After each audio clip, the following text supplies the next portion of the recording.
Sanibonani, welcome back to enye ivideo. Ngiyabonga kakhulu ukuthi ungene. Thank you very much. Ngicela ungakhohlwa ukusubscribe mangabe ungasubscribe le channel, please do so. Ulike ivideo, share ivideo as well as ukubuka nama ads mangabe yangena, please do watch them, ungawaskip. Nawo sikhulume ngalolu daba luka Donald Trump ezama uku-exclude eNingizimu Afrika from i-G20 ezobanjela eMelika ngase Florida ngonyaka ozayo, since sibonile ukuthi iMelika yona izange ifike kuleli laseMzansi Afrika ngenkathi ke kubanjwe i-G20 meeting yangabi khona iMelika. So they are trying by all means Trump to block South Africa from attending le G20 meeting izobe iseMelika ke ngonyaka ozayo. So ke kuningi laphana wegazi uDonald Trump lokho ufuna ukuzenza nje, angimazi ukuthi ufuna ukusenzani. There's just a whole lot about that man. uDonald Trump, you guys, angazi ukuthi inzondo yakhe like idibene nani kahle kahle. So kuthiwa kumongameli Cyril Ramaphosa ukuthi ushaye phansi washonqa uthuli ke umengameli waseMelika uDonald Trump osanda kumemezela ukuthi iNingizimu Afrika ayivumelekile emhlanganweni wamazwe angaphansi kwe-G20 uzoba nje eMelika ke ngonyaka ozayo. So Ramaphosa uthi ayikho into ezovimba iNingizimu Afrika ukuthi ibe yingxenye ye-G20 elandelayo, kanti uDonald Trump yena ungubani? Is he the one?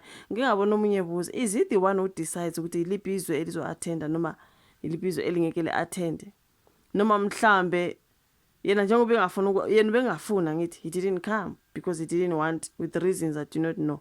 But South Africa mangabe yona iyafuna uku-attenda, does he have powers to say no, don't come because kuseMelika, so wena South Africa we are not coming? Does he have those powers? Nguye no decide noma cha, ngoba ngike ngabona abanye bengathi bethi he is not the one to decide. South Africa is the part of the G20, so it will always participate.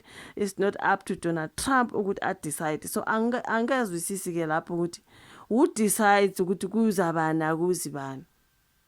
Ngoba phela uDonald Trump ngathi uyabukisa ngathi uyachoma kahle kahle ngathi khona into ayelwa neNingizimu Afrika manje, so he's gonna decide for South Africa ukuthi anizi ngoba phela nakho izobe ibanjelwe ezweni lakhe. Like I don't get, okay? Uthe uRamaphosa ayikho into ezevimba iNingizimu Afrika ukuthi ibe ingxenye ye-G20 elandelayo. Ukusho lokhu nje enkulumeni yakhe ayibhekise esizweni izolo ebusuku, okay? So uTrump usanda kumemezela ukuthi iNingizimu Afrika ngeke imenywe emhlanganweni we-G20 ekhala ngokuthi leli izwe liphuca amabhunu omhlaba. Anti amazi unamahloni nje ukuthi waqamba amanga wathi there is what genocide.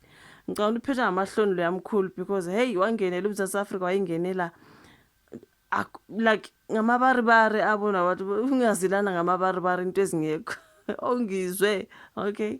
Into engekho wathathela phezulu leyo nto. There is white genocide. The Afrikaners are being, like the land is taken away from the white people. Like it's been saying a lot. Into azizwe ezingenabufakazi. You know what I mean? So angeke uthi bathathela umhlaba ke la eSouth Africa. Uthe ubaba Ramaphosa kungamampungu ukuthi ke kubulawa noma kuphucwa ke amabhunu omhlaba wawo. So uRamaphosa uthe iNingizimu Afrika izoba yingxenye ye-G20 elandelayo. So manje uzothini ke uTrump njengoba bethi akayifuni iSouth Africa ngale. Uthi uRamaphosa na kanjani iSouth Africa izoba yingxenye ye-G20 elandelayo? Kufanele bazi ukuthi iNingizimu Afrika isemazweni asungula i-G20 njengamanye nje esilungu le-G20. Sizoqhubeka futhi nokuba yingxenye ye-G20. Akukho kuzosivimba ukuthi sibe yiyo. Nakuba sinezinkinga noTrump kodwa lokho akushintshi lutho. Sinobuhlobo thina neMelika, sisuka kude neMelika futhi sizoqhubeka sisebenzisane nayo. ngoRamaphosa loyo uthe umhlangano we-G20 obukuleli ngeledlule ube yimpumelelo kakhulu. And ngicabanga ukuthi uTrump ube nomona. Ngicabanga lo yamkhulu unawo umona phela lo yamkhulu. Ubecabanga ukuthi i-G20 eSouth Africa ngeke izihambe kahle kodwa ngoba iyahamba kahle yaba yi-success abakhona wonke amanye amazwe besides yena. Manje unomona lo yamkhulu. Usethi ngcane iSouth Africa ingabuyi kunyaka ozayo. Are you the one to decide, mkhulu Trump? Are you the one to decide whether South Africa comes or not? Ngifuna ukuzwa nje kulelo bafethu. Who decides? You know what I mean? So abantu abawuvala umlomo, izincomo eziqhamuka kubaholi basemazweni ahlukene ezilokhu zingene njalo ezinkundleni zokuxhumana. Abantu abehambele i-G20 bancoma kakhulu abantu bakuleli ngokukhombisa ubuntu.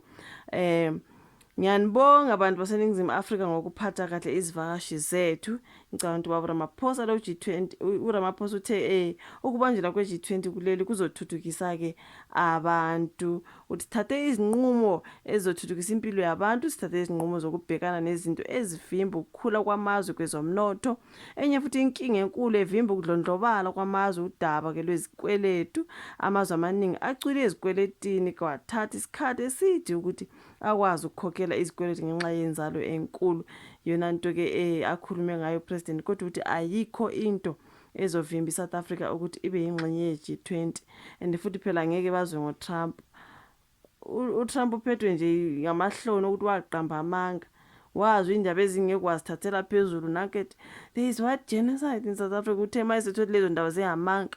Waphatha amahloni lomkhulu. Wahluleka nokuza kumhlangano we-G20. Uhlulekile. Manje sethi South Africa ayingezi kanjani? Like, why the hell are you saying South Africa cannot come? They are not going to be invited. Are you the one to invite? Yona lento engifuna ukuyazi bafowethu. Ayisho la ka comment section ke like usubscribe share. Mangabe uyazi ukuthi u decides ukuthi yipi country attend G20 noma yipi attend. Ngubani onama powers okudecide? Ngicela usho ka comment section ungifundise nami ngoba ngikwazi lokho. Ngiyabonga kakhulu ukuthi ubuka ivideo, ungakhohlwa ukulike nokushare. Asibonane kwezayo.